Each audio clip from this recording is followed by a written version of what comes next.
I think everyone should have one. TV doesn't count.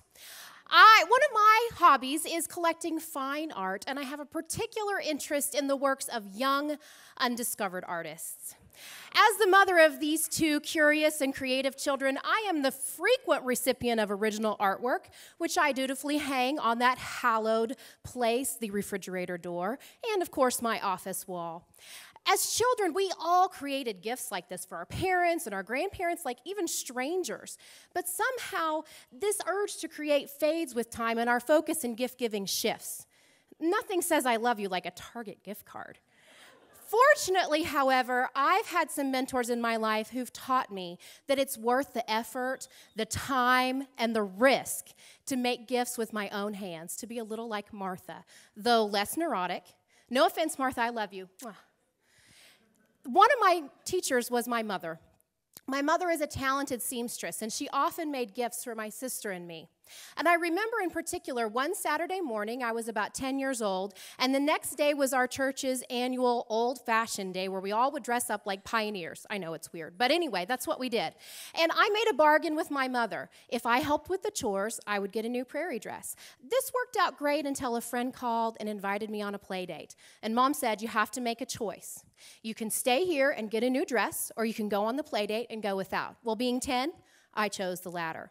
This was fine until I got home and I saw my sister's new pink gingham dress and matching bonnet. I broke down and cried. I didn't say anything to Mom about it, but what do you think I found hanging in my room the next morning? A new dress. And I'll never forget that moment. It was like she had just poured her love right through her hands and into that dress. Well, my second teacher was my grandmother. Every Christmas, she would give each of her 10 grandchildren 2 gifts.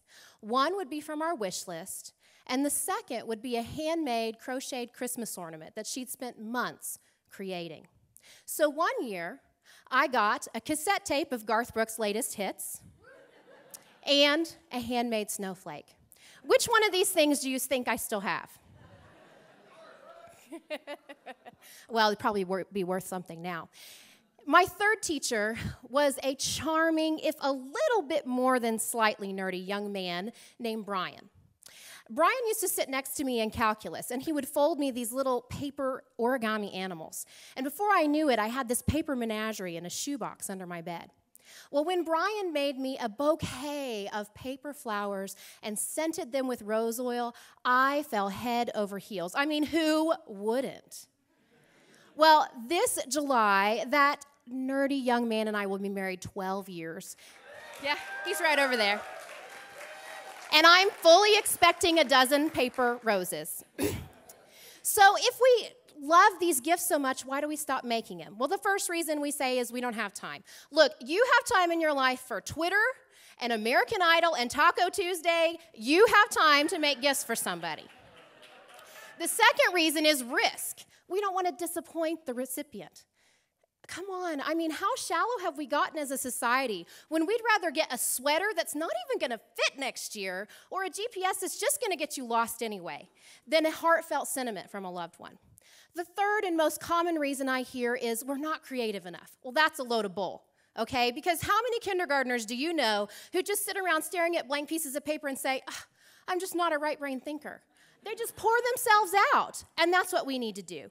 All you need is a little inspiration. I mean, you have been so creative telling lies about your homework, and you ordered a customized beverage this morning. I mean, don't tell me a non-fat, no-water chai tea latte with cinnamon sprinkles is not creative. So you just need a formula, and I'm going to give it to you. It's medium plus mentor plus meaning. First, you need to choose a medium and pick something that inspires you. Maybe it's quilting or woodworking or furniture building or etching or calligraphy, anything that moves you. And if you can't think of anything, just go to the craft store and wander around until you see something that catches your eye.